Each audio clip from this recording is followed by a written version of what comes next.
कभी सोचा है कि कुछ भी न करना या किसी काम का ना होना ये भी एक बहुत बड़ी पावर हो सकती है? आज हम ताओवादी दर्शन के इसी गहरे और सच कहूं तो हैरान कर देने वाले रहस्य को समझने की कोशिश करेंगे।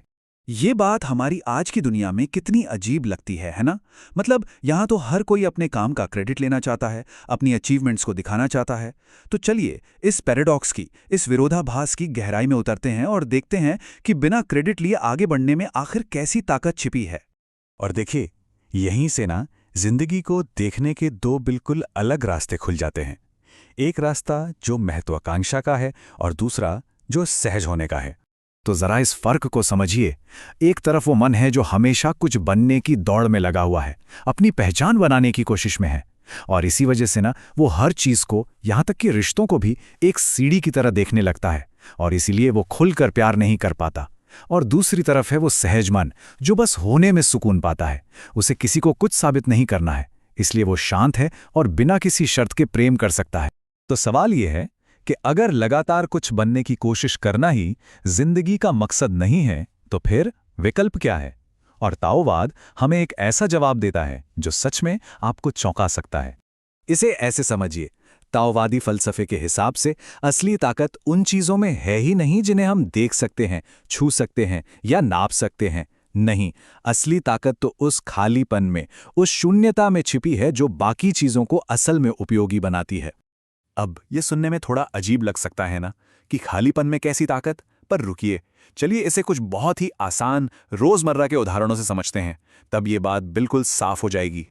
जरा एक पहिए के बारे में सोचिए, उसकी तीलियां, उसका रिम, ये सब तो हमें दिखाई देता है, पर सवाल ये है कि पहिया चलता किस चीज पर है? असल में वो घूमता है अपने सेंटर के उस खाली हिस्से पर। अगर वो खाली जगह ना हो तो पहिया बस लकड़ी या धातु का एक टुकड़ा बन के रह जाएगा, वो घूम ही नहीं पाएगा। उसकी सारी की सारी शक्ति उस न होने में है, उस खालीपन में। या फिर एक कप या सुराही का उदाहरण ले लीजिए। हम उसकी मिट्टी को, उसके आकार को तो छू सकते हैं, पर उसकी असली कीमत क्या है? वो है उसके अंदर की खाली जगह, जिसमें हम चाय, पानी या कुछ और भर सकते हैं। वही खोखलापन है जो उसे एक बर्तन बनाता है, वरना वो सिर्फ मिट्टी का एक ढेला होता। और घर के बारे में क्या? घर सिर्फ ईंटों और दीवारों का ढेर तो नहीं होता, है ना? वो घर तभी बनता है जब उसके अंदर रहने के लिए खाली जगह हो। दरवाजे और खिड़कियां, ये क्या है? ये भी तो दीवारों में काटा गया खालीपन ही तो है। यही खालीपन हमें रोशनी देता है, आने जाने का रास्ता देता है। हम दीवारों में नहीं रहते, हम उस खाली जगह में रहते हैं। तो देखिए, ये कितनी गहरी बात है। जिन चीजों का अस्तित्व है, जो ठोस हैं, उनसे हमें फायदा तो होता है, ये सच है, लेकिन हमारी असली सेवा, हमारा जीवन उन चीजों पर निर्भर करता है जो नहीं है, जो खाली हैं।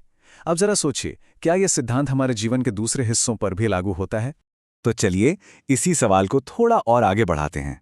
अभी तक हमने चीजों की दुनिया में तो अस्तित्व की शक्ति देख ली, अब देखते हैं कि यही आइडिया हमारे कामों पर, हमारे व्यवहार पर और हमारी नैतिकता पर कैसे असर डालता है। ये कहानी ये बहुत कुछ कह जाती है। संत को ना स्वर्ग पाने की उम्मीद थी। उसे अपने अच्छे कर्मों पर एक दावा था, एक घमंड था, और यही अहंकार उसके रास्ते में आ गया। दूसरी तरफ पापी के मन में कोई उम्मीद नहीं थी, कोई दावा नहीं था। उसका मन खाली था, ग्रहणशील था। और ताओवाद के हिसाब से यही खालीपन, यही विनम्रता स्वर्ग का दरवाजा खोलती है, ना कि अच्छे बुरे कर्मों का हिसाब किताब। अब यहां बेकार होने का मतलब नाकारा होना बिल्कुल नहीं है। इसका मतलब है दूसरों की महत्वाकांक्षाओं के लिए उपयोगी ना होना। सोचिए, जब एक पेड़ इतना टेढ़ा मेढ़ा हो कि कोई उसे काटकर फर्नीचर नहीं बना सकता, तो उसे कोई नुकसान भी नहीं पहुंचाता, तब वो अपनी पूरी क्षमता से बढ़ता है, विशाल हो जाता है और हजारों लोगों को छाया देता है। मतलब जब कोई दूसरों के एजेंडे से बाहर हो जाता है, तभी वो असल में सबके लिए उपयोगी बन पाता है।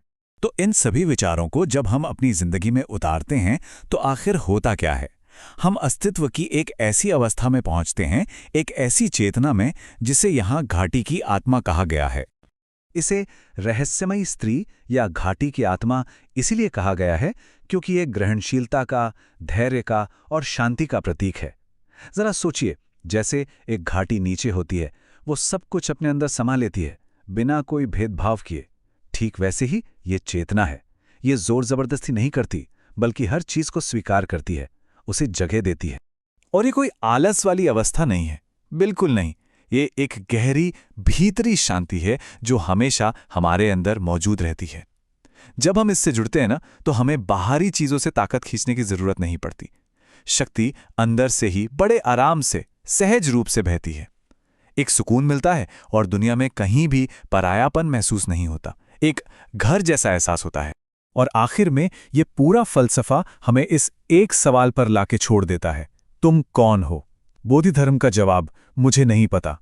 ये कोई अज्ञानता नहीं है, ये अहंकार का न होना है।